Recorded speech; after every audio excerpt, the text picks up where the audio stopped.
Baik, pokok bahasan kita hari ini akan bahas tentang profesionalisme dan kode etik.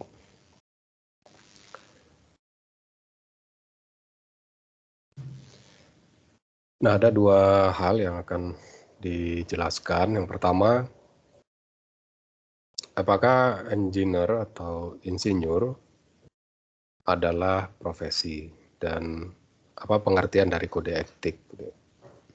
Nah, kalau engineering atau engineer yang kita maksud di sini adalah insinyur, sedangkan sarjana teknik itu bukan insinyur. Itu yang perlu dipahami. Tetapi syarat untuk menjadi seorang insinyur itu adalah lulusan, salah satunya adalah lulusan sarjana teknik, yaitu sama seperti dokter, sarjana kedokteran itu bukan dokter, tetapi untuk menjadi dokter dia harus lulusan dari pendidikan dokter, sama juga dengan insinyur. Nah, kita awali apakah engineering itu adalah sebuah profesi. Nah, ini penting untuk bisa dipahami sehingga terlihat perbedaan bagaimana seorang sarjana teknik bekerja dengan perbedaannya dengan seorang insinyur teknik bekerja. Ini yang akan dibahas karena begitu kita bicara tentang profesi, itu akan dikaitkan dengan profesionalisme. Pada saat kita bicara profesionalisme, maka kita akan bicara tentang reward atau penghargaan dan punishment atau tanggung jawab yang harus dipikul oleh seorang yang profesional. Nah, di sini yang perlu dipahami terlebih dahulu adalah profesi atau profession itu tidak sama dengan job atau pekerjaan atau bidang pekerjaan, occupation. Occupation ini istilah lain dari jabatan. Jadi kalau saudara ada di sebuah pabrik, jika ditanya apa job Anda di pabrik itu, di industri itu, jawaban saudara adalah quality control. Itu job. Tapi apa jabatan Anda di sana? Supervisor, itu occupation.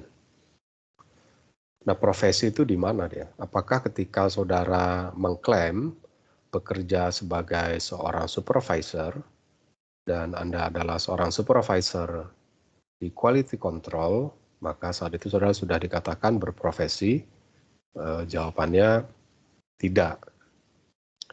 Anda belum bekerja sebagai seorang profesional. Anda belum bekerja sebagai seorang profesi insinyur. Tapi Anda memang memiliki sebuah job dan Anda memiliki sebuah occupation. Tetapi profesi itu more than job and occupation. Dia lebih dari sekedar job dan occupation. Jika kita telaah dari definisinya, apa itu job atau pekerjaan? Adalah semua kegiatan yang menerima gaji. Seorang staff quality control itu dia bekerja dan dia punya hak untuk mendapatkan gaji. Itu didasarkan dari kesepakatan antara kedua belah pihak, yaitu perusahaan dan staff atau Anda yang bekerja di sana. Anda punya job, pasti punya gaji.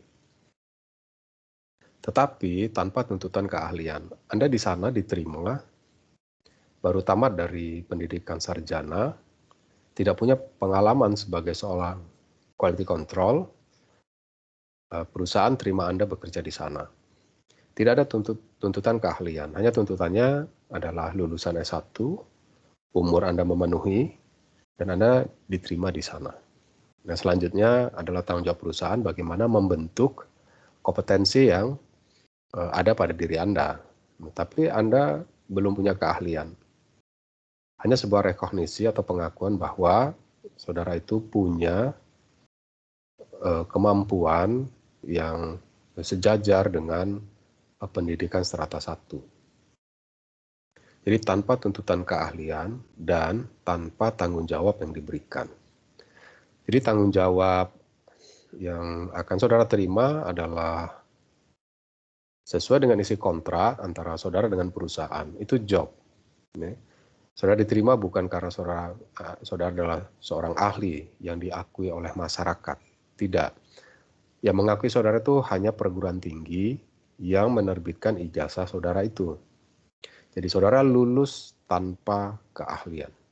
Dan saudara diterima bukan karena keahlian, tapi karena rekognisi atau pengakuan lulusan pendidikan sarjana dari universitas atau perguruan tinggi di mana saudara menempuh pendidikan. Nah, selanjutnya, apa itu engineering? Engineering itu adalah sebuah job. Engineering itu adalah sebuah job. Jadi kalau saudara bekerja sebagai quality control di industri otomotif, maka orang akan mengasosiasikan saudara dengan pekerjaan-pekerjaan yang memang mechanical, yang kuat dengan engineering. Nah, kalau saudara bekerja di perusahaan food, industri makanan, sebagai tenaga quality control, itu juga akan diakui sebagai sebuah pekerjaan di bidang engineering. Kalau saudara juga bekerja di industri yang berkecimpung di bidang barang-barang elektronika, maka pekerjaan Anda sebagai production planning and inventory control itu adalah sebuah job di bidang engineering. Jadi engineering itu job. Kalau dikatakan apa sektor, di mana sektor Anda bekerja? Ya, saya bekerja di sektor engineering. Maka saat itu saudara sedang menyebutkan sebuah job. Nah, lalu insinyur itu dibayar untuk jasa mereka. Kalau engineer itu dibayar untuk jasa mereka. Tetapi keahlian dan tanggung jawab engineering membuat pekerjaan itu lebih dari sekedar job. Ketika saudara lulus memegang ijazah sarjana, saudara diterima bekerja, itu bukan karena keahlian, tapi karena pendidikan Anda. Dan besaran gaji yang saudara terima itu adalah atas dasar ijazah Anda, bukan karena keahlian Anda, bukan karena responsibility Anda. Apa bentuk responsibility-nya? Anda ketika bekerja tidak mengikuti standar operating prosedur yang ditetapkan oleh perusahaan, maka saat itu Anda telah melanggar aturan yang diterapkan oleh perusahaan itu. Tapi belum tentu tindakan Anda itu merugikan masyarakat. Tapi pasti dianggap merugikan perusahaan. Ya. Dianggap merugikan perusahaan. Tidak atau belum tentu merugikan masyarakat. Kalau tindakan Anda itu atau tanggung jawab Anda itu hanya dituntut pada level perusahaan, saat itu Anda bekerja atau sedang melakukan job, bukan sedang melakukan sebuah job yang bersifat profesi, tapi masih job. Itu saja, ya, tidak lebih dari itu. Maka profesi itu lebih dari sekedar job. Kenapa? Karena keahlian dan tanggung jawab ini yang akan mengikat saudara. Nanti kita akan dalami keahlian apa yang dimaksud di sini. Saya memiliki kemampuan untuk mengolah data statistik. Saya memiliki kemampuan untuk merencanakan agregat planning. Saya punya keahlian untuk mengendalikan tingkat persediaan. Saya punya kemampuan untuk membangun artificial intelligence, memprediksi fluktuasi permintaan. Saya punya kemampuan untuk mendesain Internet of Things untuk bisa mengendalikan penggunaan atau penggunaan energi yang ada di pabrik. Itu semua adalah keahlian memang. Tetapi keahlian yang saudara miliki itu diakui oleh perusahaan saja. Belum diakui oleh masyarakat. Yaitu masyarakat yang memiliki keahlian yang sama dengan keahlian saudara. Kalau saudara adalah seorang industrial engineer, Anda adalah seorang lulusan sarjana teknik industri, diterima di dalam sebuah perusahaan X, di food industry, industri makanan, dan saudara ahli untuk mengendalikan persediaan, bahan baku yang perishable, yang sangat sensitif. Anda bisa mengelola fasilitas penyimpanan cold storage itu dengan tingkat efisiensi energi yang sangat tinggi, gitu. Artinya saudara bisa hemat energi. Itu keahlian yang direcognize, yang diakui oleh perusahaan di mana saudara bekerja. Tapi bagaimana sarjana teknik industri lain melihat keahlian saudara di perusahaan saudara tempat di mana saudara bekerja, di tempat saudara bekerja, itu belum ada yang mengakui, maka saudara itu belum disebut sebagai seorang ahli. Dan demikian juga tanggung jawab. Kesalahan yang saudara lakukan itu hanya bertanggung jawab sampai batas perusahaan di mana saudara bekerja, saudara dipecat, kemudian saudara melamar di pekerjaan yang sama, job yang sama di perusahaan lain dan diterima, berarti saudara belum punya tanggung jawab. Dia disebut bertanggung jawab apabila kesalahan yang saudara lakukan itu juga akan diakui sebagai sebuah kesalahan oleh masyarakat. Ketika saudara dipecat dari perusahaan itu, saudara melamar ke perusahaan lain, maka perusahaan lain pasti menolak Anda. Kenapa? Karena Anda dianggap tidak ahli. Anda dianggap tidak memiliki kode etik dalam melaksanakan atau melakukan pekerjaan. Atau dalam bahasa sehari-hari dikatakan saudara tidak profesional.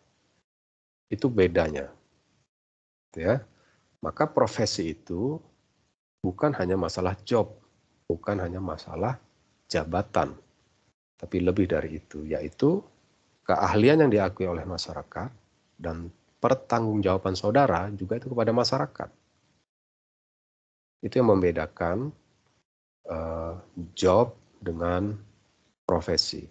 Oleh karena itu, apakah engineering itu adalah sebuah profesi? Jawabannya iya. Mengapa? Karena semua produk-produk engineering itu adalah produk-produk yang digunakan oleh masyarakat. Oleh karena itu, pertanggungjawaban kita adalah kepada masyarakat. Kesalahan yang kita lakukan itu akan dihukum oleh masyarakat. Lalu siapa yang punya hak untuk menghukum? Masyarakat mana yang punya hak untuk menghukum? Yaitu masyarakat yang homogen, yaitu masyarakat engineering juga.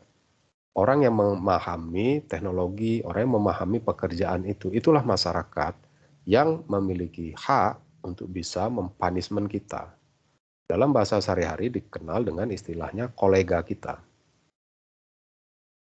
Karena mereka yang paling tahu produk-produk dari engineering. Sementara masyarakat awam, masyarakat konsumen, itu adalah orang-orang yang mengkonsumsi teknologi kita. Maka engineering itu menjadi sebuah profesi karena produk-produknya itu adalah produk yang dikonsumsi oleh masyarakat. Yang kedua, semua produknya itu adalah produk dari sebuah keahlian. Tidak ada sebuah produk yang tidak dilandasi oleh keahlian. Keahlian ini sumbernya dua, baik dari pendidikan formal maupun pendidikan informal. Dan yang menyatukan apakah produk itu dibuat oleh seorang sarjana yang memiliki jasa ataupun seorang yang tidak melalui pendidikan formal tetapi dia bisa direkognisi, diakui kemampuannya setara dengan sarjana, yang menyamakan kedua jenis keahlian itu adalah pengalamannya.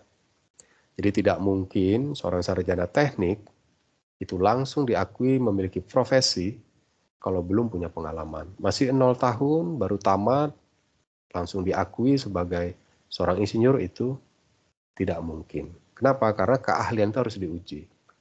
Nah, perhatikan pendidikan dokter. Seorang sarjana kedokteran itu harus melalui sebuah pendidikan praktek. Di rumah sakit, dia harus ikuti seluruh bagian-bagian yang ada. Berapa lama? 1-2 tahun. Bagaimana dengan pendidikan teknik? Hal yang sama. Dia harus memiliki pengalaman 2 tahun baru bisa minta atau mengusulkan diakui sebagai seorang insinyur atau seorang sarjana teknik yang profesional. Nah, selanjutnya bidang pekerjaan atau occupation itu mengimplikasikan pekerjaan yang digeluti seseorang untuk bertahan hidup. Nah, engineering adalah occupation. Berikutnya, apa pengertian dari profesi? Nah, saya sudah jelaskan tadi bahwa profesi dan profesional itu tidak sekedar job dan occupation. Jadi apa sih sebenarnya indikator atau tanda-tanda atau atribut sebuah profesi itu? Pertama, profesi adalah pekerjaan yang memerlukan keterampilan ahli, menggunakan peralatan, menerapkan kebijaksanaan, wisdom, tidak rutin, dan tidak dapat digantikan oleh mesin. Itu profesi. Sangat tegas di sini, tidak dapat digantikan oleh mesin.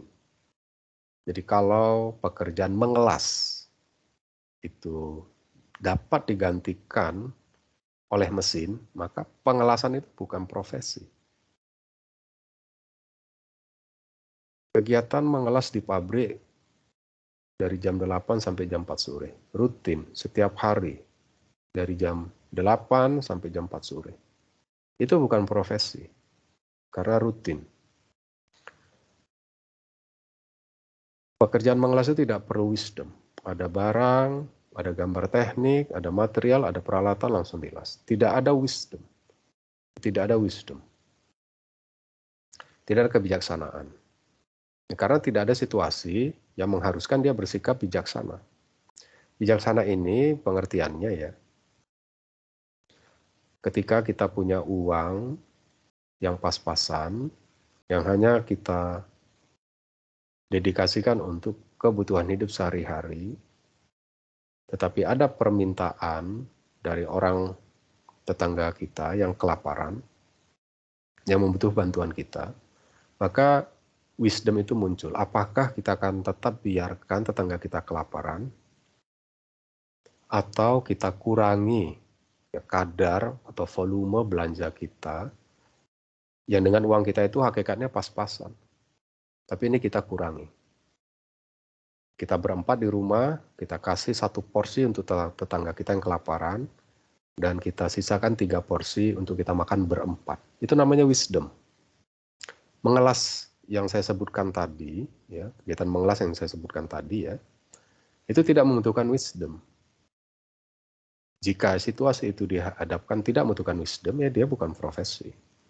Jika situasi pekerjaan itu rutin, setiap hari, tidak ada perubahan begitu saja jenis pekerjaannya, mengelas saja misalkan, rutin, itu bukan profesi. Pekerjaan itu bisa nggak digantikan oleh mesin? Jika bisa, ya itu bukan profesi. Pekerjaan itu membutuhkan peralatan, ya, yang mengelas membutuhkan peralatan. Tapi ternyata itu rutin, kemudian bisa digantikan oleh mesin, apa gunanya? Ya itu tidak masuk ke dalam kategori profesi. Membutuhkan keterampilan ahli. Oh iya, mengelas itu butuh keterampilan ahli. Ini contoh ya, ilustrasi. Sehingga kita nanti bisa membedakan mana pekerjaan, job, dan mana yang kita sebut nanti seorang jurulas yang profesional. Sehingga saudara bisa membedakannya itu. Seorang jurulas yang profesional, dia tidak setiap hari bekerja. Dia bekerja ketika ada job saja. Tolong dilas di dasar laut, di laut di mana, dikasih durasi waktu 1 bulan. Ya dia bekerja selama 1 bulan. Tapi gaji dia bisa jadi setara dengan 6 bulan. Dia cukup sekali saja melakukan pekerjaan 1 bulan, setelah itu dia santai-santai 5 bulan. Itu disebut profesi, profesional itu. Karena tidak rutin pekerjaan itu. Bukan setiap hari dari jam 8 sampai jam 4, tidak. Dan pekerjaan dia tidak mungkin digantikan oleh mesin. Harus yang bersangkutan yang melakukannya.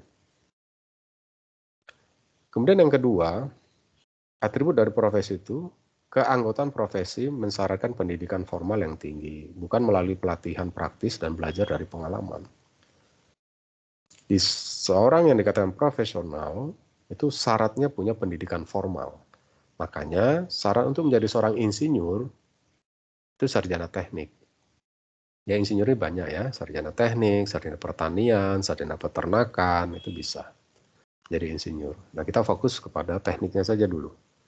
Untuk bisa diakui menjadi seorang insinyur teknik, harus lulusan dari pendidikan sarjana teknik, harus S1. Yang ketiga adalah ada ketetapan pengakuan standar profesi. Ada yang mengakui keahlian saudara itu. Kalau di sarjana teknik yang mengaku kita adalah Persatuan Insinyur Indonesia. Mereka punya kode etik. Apa itu kode etik? Ya pedoman yang harus dipatuhi oleh seluruh anggotanya.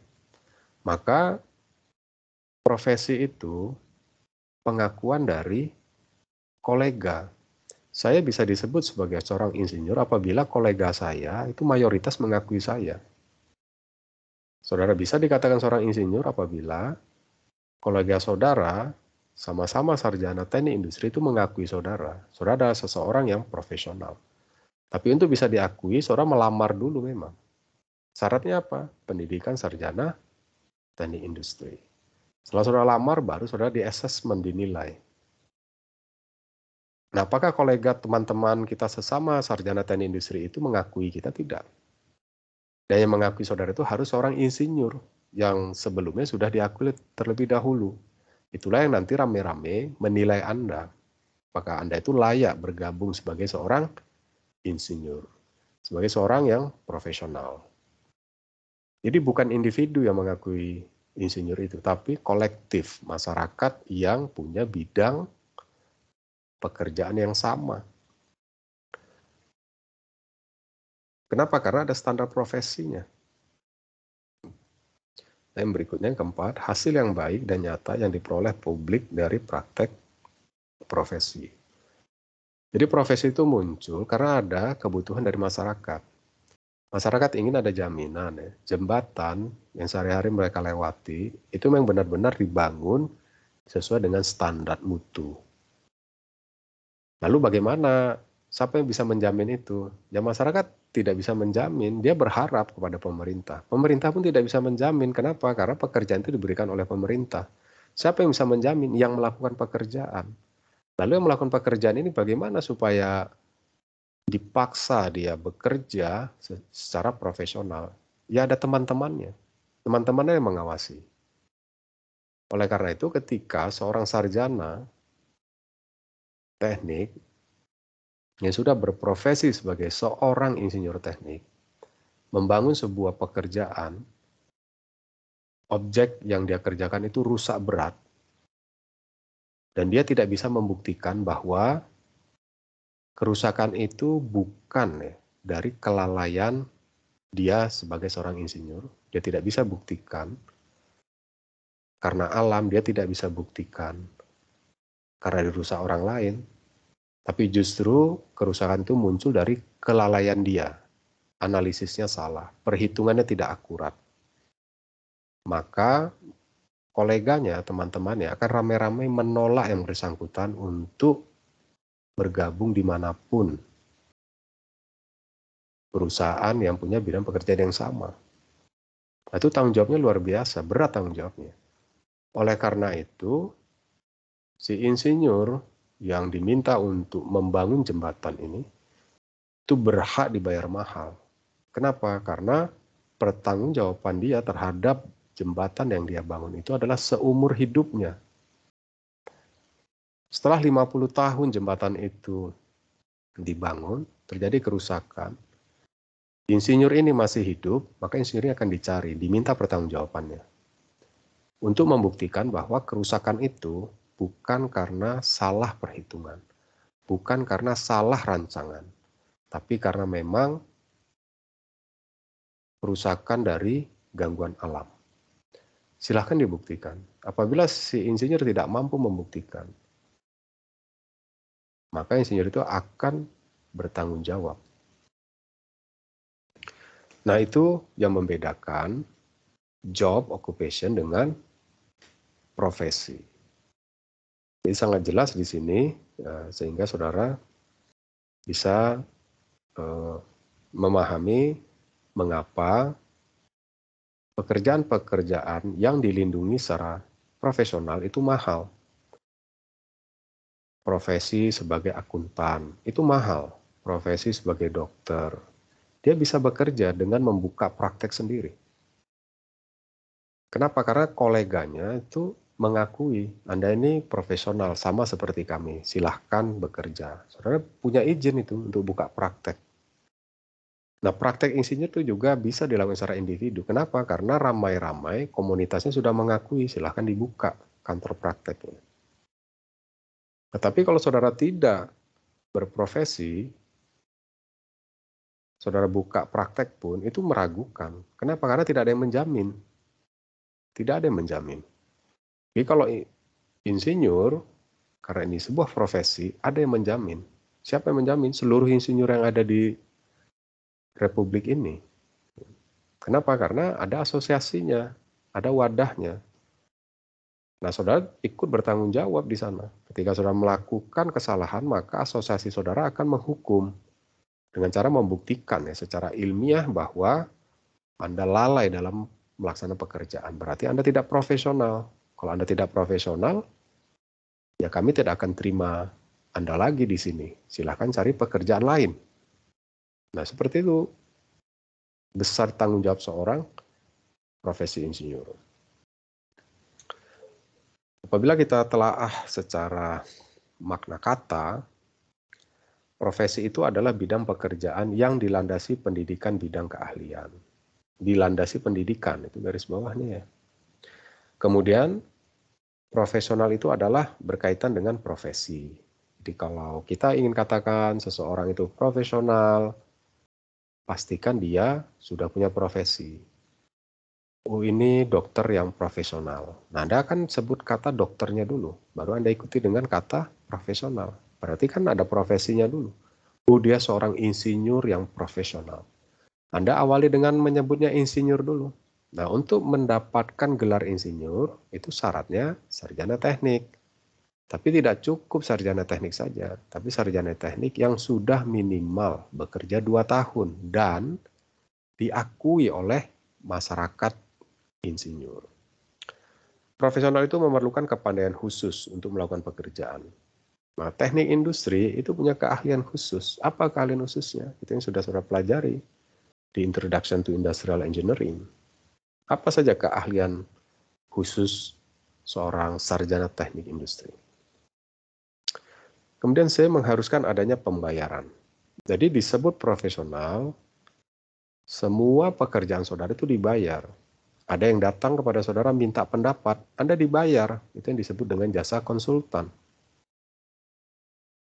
Sama saudara datang ke seorang pengacara, itu adalah profesi, dia punya asosiasinya, Anda hanya minta pendapat saja, maka si pengacara itu punya hak untuk dibayar. Itu hak dan kewajiban bagi masyarakat yang memintai pendapat. Kenapa? Karena pendapat dia itu akan mengikat dirinya. Ketika pendapat yang dia berikan itu mencelakakan masyarakat luas, maka asosiasinya bisa menghukumnya.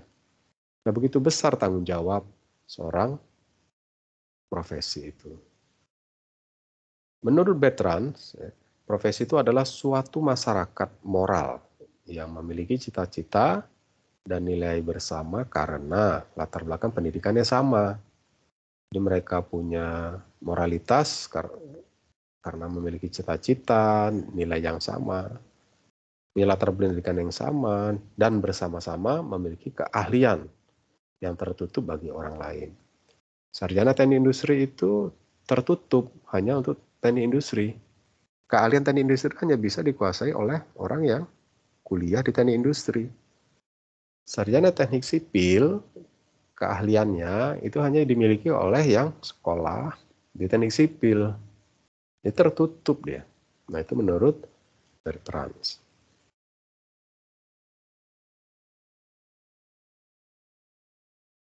Mengapa engineering itu dapat kita sebut sebagai seorang profesi? Tadi saya sudah jelaskan. Nah, di sini dipertegas Kenapa engineering itu sebagai profesi? Karena bidang engineering itu memerlukan keahlian ekstensif, luas keahliannya itu. Kita belajar di teknik industri itu luas keahliannya. Satu sisi saudara bicara quality control, ketika saudara mendeteksi ada kerusakan, Anda cari sumber-sumber kerusakan, saat itu saudara sudah bicara product development. Nah, ekstensif ini kan.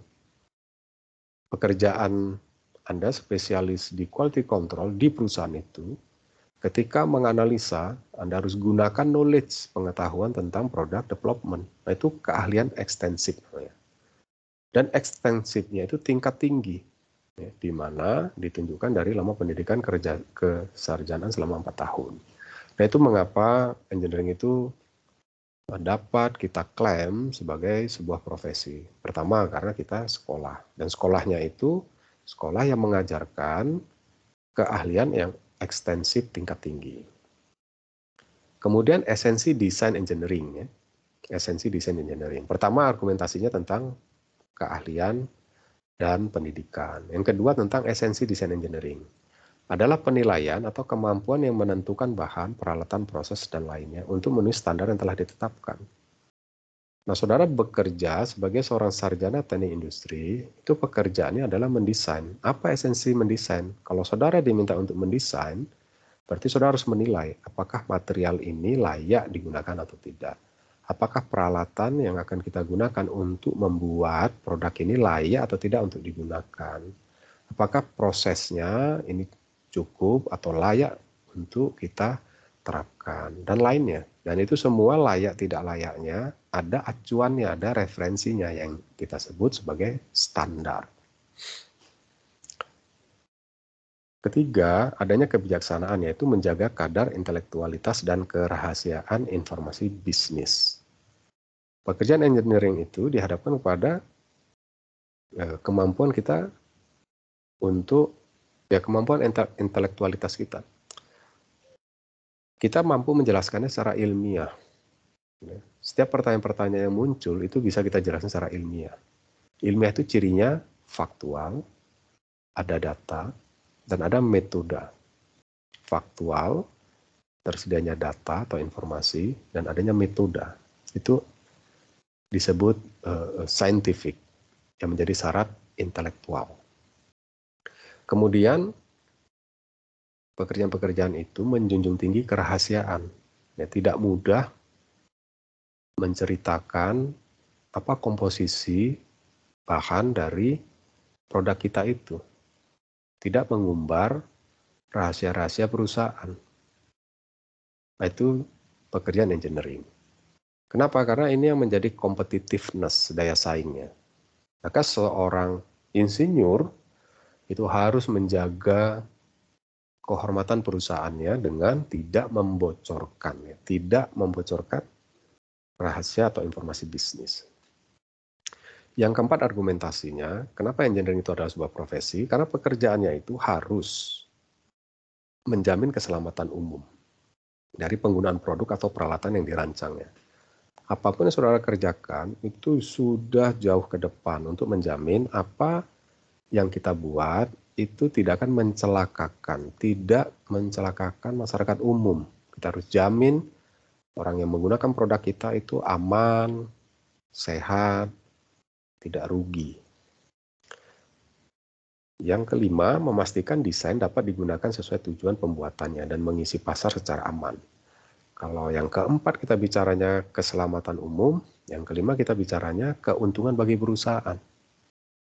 Perusahaan bisa untung dengan apa yang kita buat ya, karena mengisi pasar secara aman, artinya dapat diterima, artinya tuh laku dijual. Dan masyarakat yang menggunakannya itu aman, selamat. Nah, karena itu menjadi 5 ini yang menjadi pekerjaan engineering, maka kelimanya ini memang syarat menjadi sebuah profesi. Yaitu mengapa kita menyebutkan atau mengklaim engineering itu adalah sebuah profesi. Kalau engineering adalah sebuah profesi, apa bedanya dengan profesi lain? Profesi lain itu ada yang paling tua dokter, Ikatan Dokter Indonesia. Ada profesi itu akuntan publik. Ada profesi itu pengacara, advokat. Ada profesi itu arsitektur. Ada profesi itu keperawatan.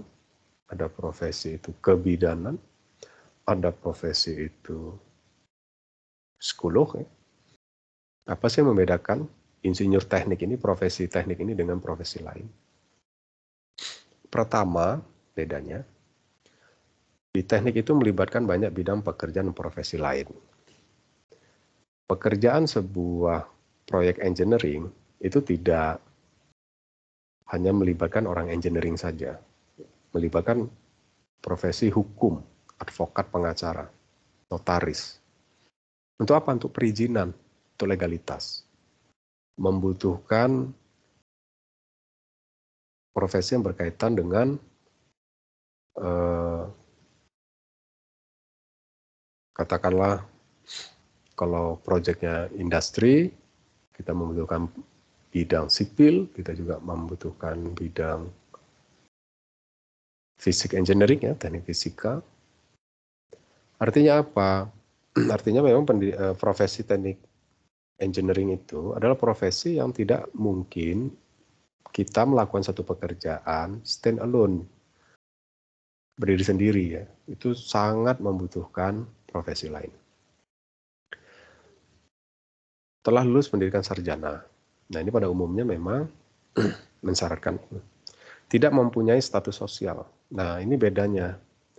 Dokter, pengacara itu sangat dikenal, status sosialnya ada. Tapi kalau insinyur, nah itu memang langka, ya, status sosialnya. Langka. Kemudian berorientasi pada jasa, itu engineering.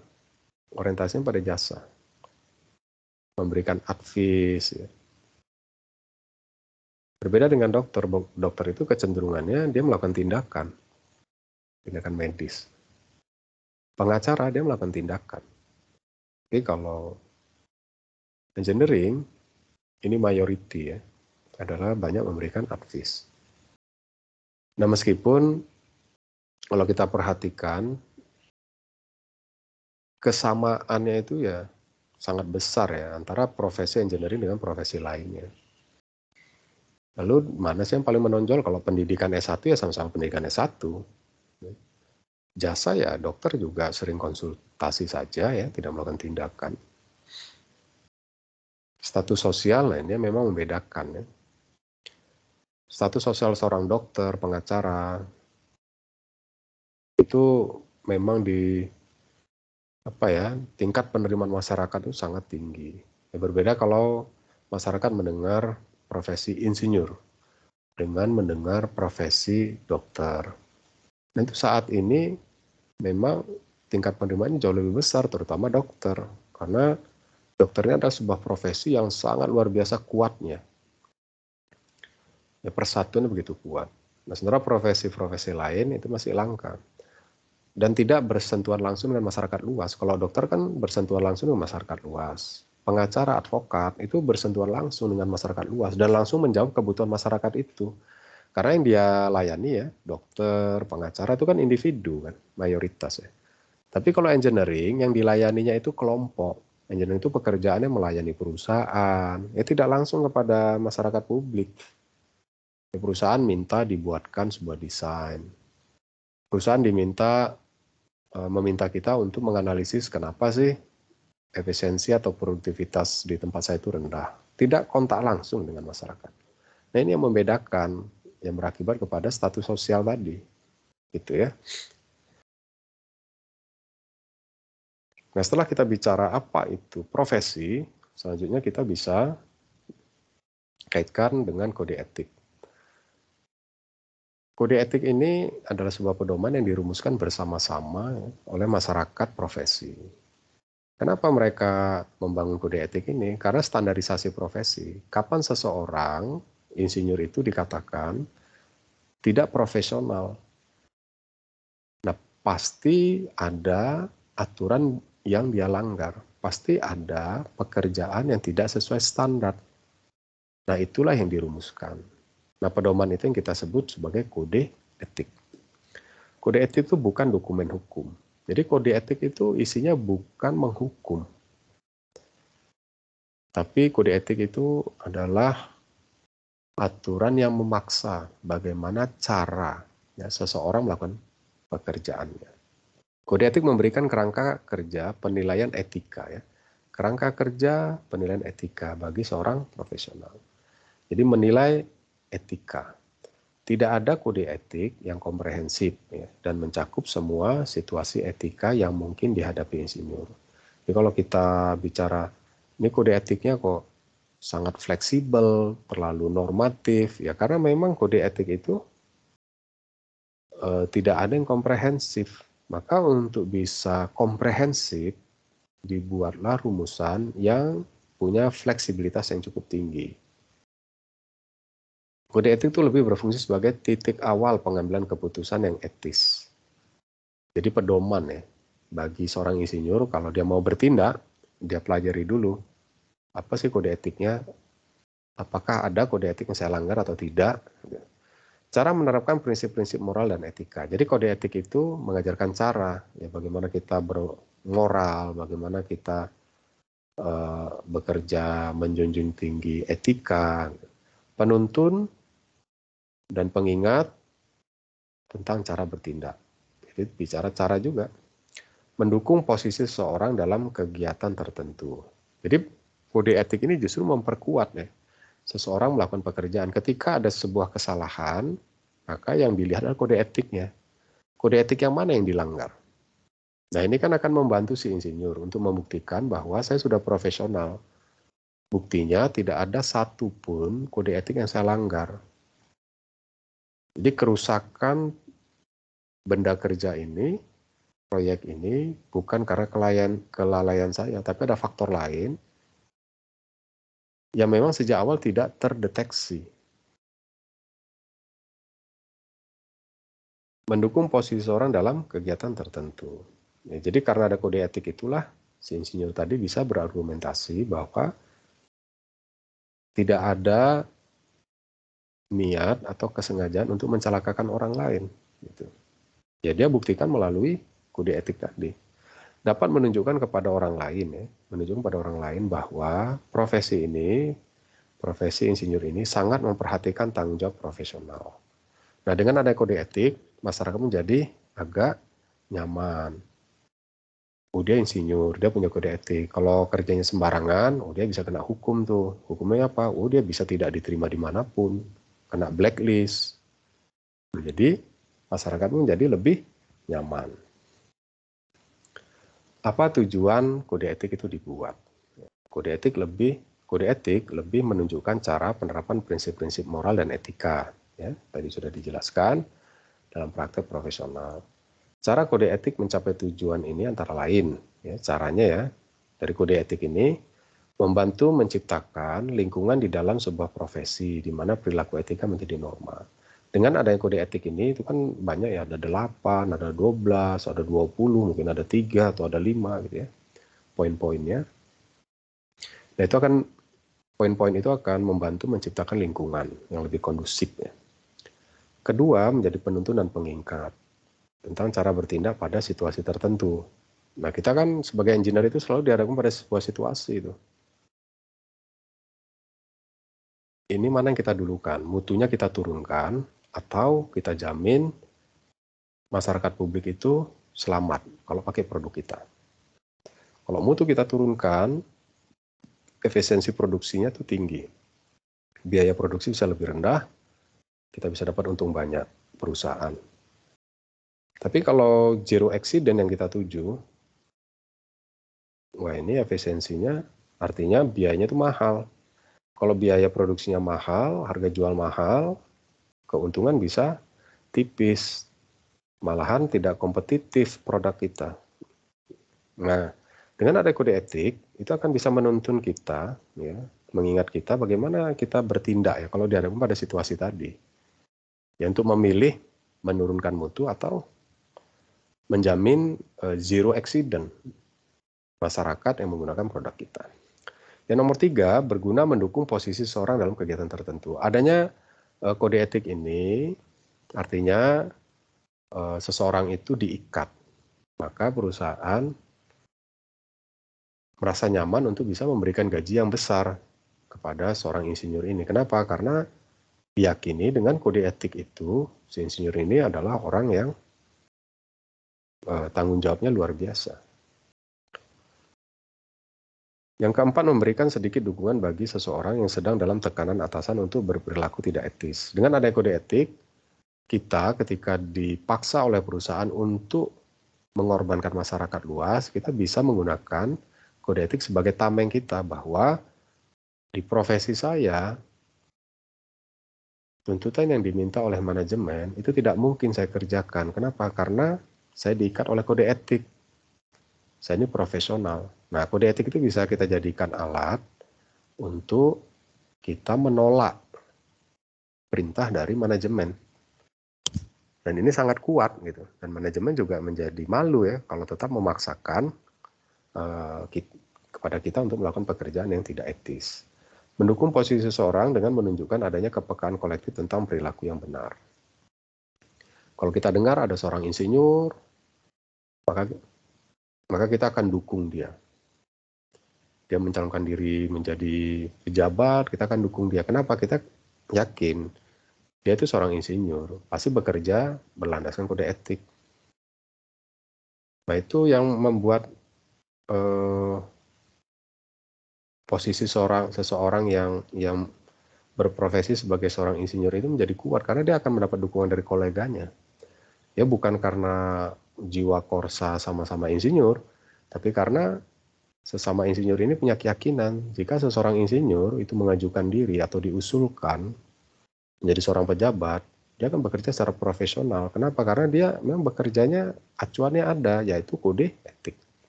Sebagai petunjuk, yang keenam ya, sebagai petunjuk kepada orang lain bahwa profesi itu punya tanggung jawab arahan profesional.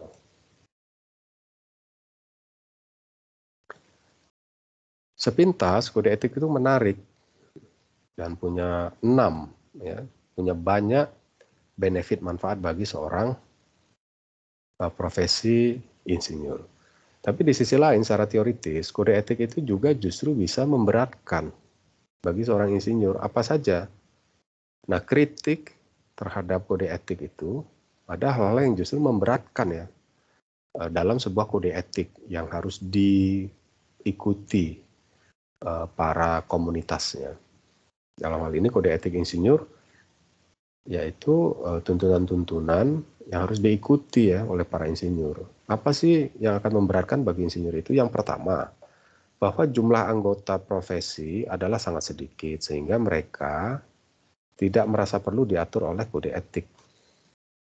Ini kode etiknya ada, tapi karena insinyur ini sedikit jumlahnya, nah akhirnya mereka bisa main-main. Nah ini saudara jangan heran kalau ada insinyur, akhirnya ternyata melakukan pekerjaannya itu melanggar kode etik. Nah itu hakikatnya karena dia berpikir kan nggak banyak insinyur atau ahli seperti saya ini. Ya biarlah saya bekerja asal-asal, toh nanti akhirnya tetap dibutuhkan orang karena nggak banyak. Nah ini yang membuat bisa rusak satu profesi. Kenapa dia melanggar kode etik itu? Ya karena dia keberatan aja banyak diatur, ya kan? Dia keberatan terlalu banyak diatur, dia nggak mau repot. Nah itu yang mengakibatkan atau ketika saudara memperhatikan ada satu situasi seorang insinyur melakukan pekerjaan-pekerjaan kok tidak profesional, ya karena dia merasa tidak banyak yang ahli seperti saya. Nah itu tidak dibenarkan. Dan secara mengapa kondisi itu muncul? Yaitu sebagai reaksi dari si insinyur ini keberatan dengan adanya aturan-aturan. Ya kerja dia kok dipaksa dengan kode etik. Gitu. Yang kedua, kenapa keberatan-keberatan terhadap kode etik itu muncul? Kode etik itu menimbulkan konflik internal, tetapi tidak memberikan metode penyelesaian konflik. Ketika di dalam asosiasi saudara berbeda pendapat, bertengkar, Kalau saudara balik ke kode etik, saudara tidak temukan itu. Bagaimana cara kita menyelesaikan pertengkaran ini. Nah, karena kode etik itu mengikat individu, ya tidak mengikat cara kerja organisasi. Nah, tinggal kita saja sebagai individu yang profesional punya kode etik ketika berdebat, bagaimana kita mempraktekannya.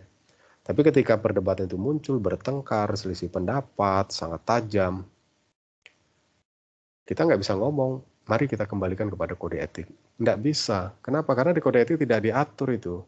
Jika ada satu konflik, maka yang harus kita lakukan adalah, itu tidak ada. Yang ada itu diatur. Kalau Anda bekerja harus begini. Kalau Anda bertindak harus begini.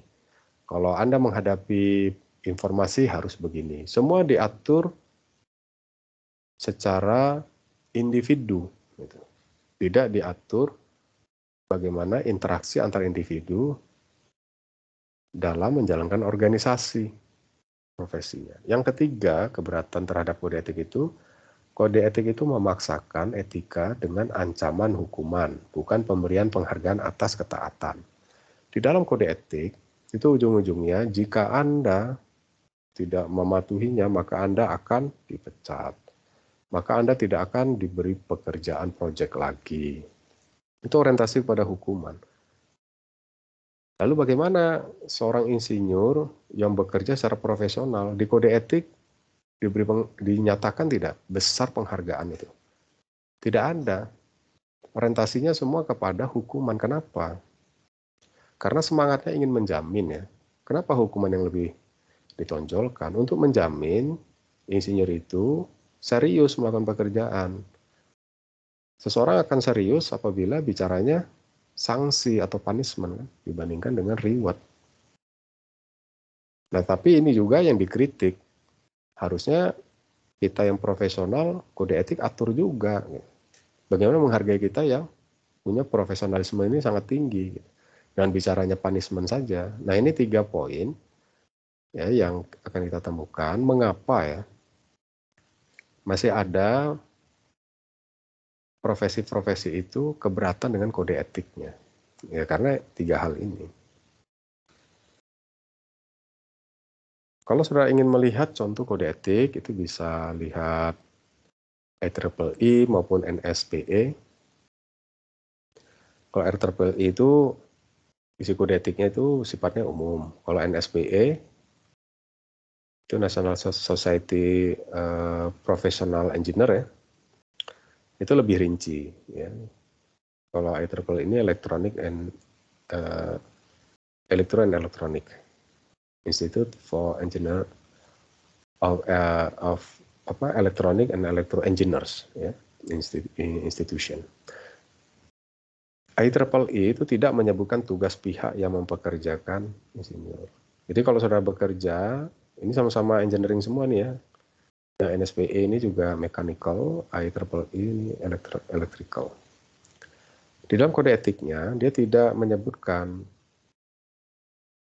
apa menjadi tugas perusahaan yang membayar Anda sebagai seorang insinyur. Itu tidak disebutkan. Kalau di dalam NSPE, pembukaan berisi penjelasan singkat tentang tugas insinyur. Nah, sama aja. Ya. Jadi kalau perusahaan tidak kode etik itu tidak memaksa perusahaan untuk memaksa perusahaan itu memperlakukan seorang insinyur. Misalnya dia akan dikasih cuti, dia akan dikasih kursus-kursus lagi untuk meningkatkan SDM dan seterusnya. Itu tidak diatur kode etik. Justru yang diatur itu adalah bagaimana cara insinyur itu bekerja. Ini sepihak gitu.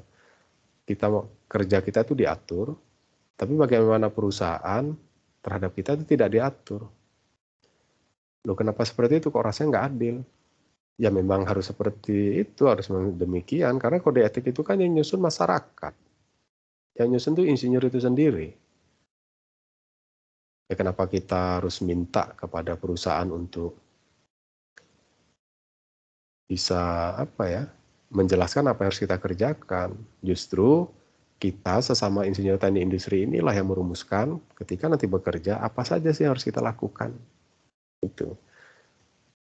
Kalau dalam NSPE menyebutkan tugas insinyur terhadap pihak yang mempekerjakan. Nah, tugas apa yang harus dilakukan oleh seorang insinyur itu disebutkan itu dalam NSPE. Tapi di dalam kedua kode etik ini tidak menjelaskan apa yang harus dilakukan perusahaan terhadap insinyur yang dia gaji, yang dia pekerjakan ini. Gitu. Lalu keunggulan kelemahan dari kedua kode etik ini memicu konflik kepentingan antara pemberi kerja dan insinyur, adanya hierarki klausul.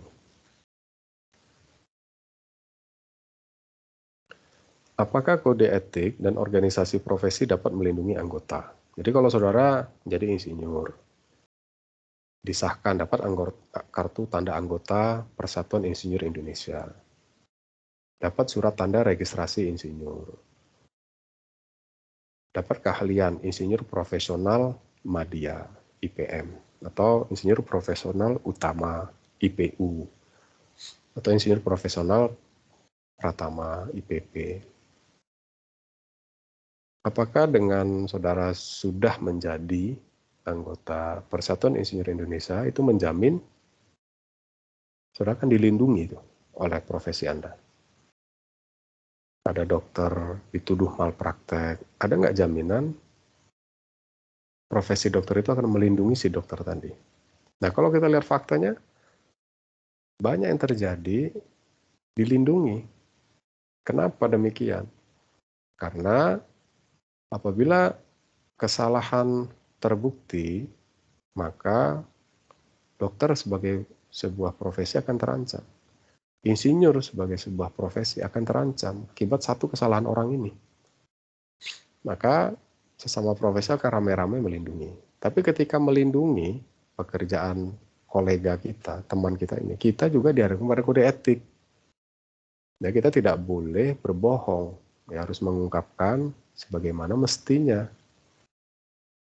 Nah, ini pertanyaannya, apakah kode etik dan organisasi profesi, ya, organisasi profesi ya contohnya tadi ya IEEE, NSPE, Persatuan Insinyur Indonesia itu dapat melindungi anggota, berguna bagi pekerja untuk melawan pemberian sanksi dari pemberi kerja karena membongkar perilaku tidak etis atau diminta melakukan hal-hal yang tidak etis. Ini kemudian disebut kekerasan etika. Dengan adanya kode etik ini, insinyur itu dapat menolak ketika diberi sanksi. Kalau dia sudah bekerja sesuai dengan kode etik. Nah, maka nanti rame-rame itu insinyur itu akan membela koleganya ini yang sudah bekerja profesional tapi tidak diakui oleh perusahaan atau malah diberi sanksi oleh perusahaan. Nah, artinya apa? Ya kode etik ini memang bisa melindungi anggota-anggotanya. Kita lihat ada etika profesi dan ada etika perusahaan. Saya sudah jelaskan tadi di awal. Kalau kita bicaranya organisasi profesi, itu mengatur aspek-aspek umum. Jadi Persatuan Insinyur Indonesia, kode etiknya itu mengatur aspek-aspek umum. Sifatnya pedoman dan penuntun. Tapi kalau kita bicara organisasi perusahaan, itu lebih rinci dan eksplisit. Ya, bagaimana jam berapa masuk, pakaian apa yang harus saudara gunakan, cara menyapa, cara menyiapkan hal-hal menerima tamu, dan seterusnya. Itu eksplisit dan rinci kalau di perusahaan. Tapi kalau di organisasi profesi dia umum. Kemudian di organisasi perusahaan itu sifatnya kesannya memaksa. Kalau Anda tidak lakukan, Anda dianggap tidak disiplin. Kemudian diberi sanksi dan bisa dipecat. Tapi kalau di dalam organisasi profesi itu nggak rinci, umum dia. Ya, umum. Demikian saja yang bisa saya jelaskan ya, tentang profesionalisme dan kode etik. Dari kuliah ini diharapkan saudara sudah bisa memahami kapan seseorang itu disebut profesional. Bagaimana syarat seseorang itu disebut sebagai seorang insinyur yang profesional.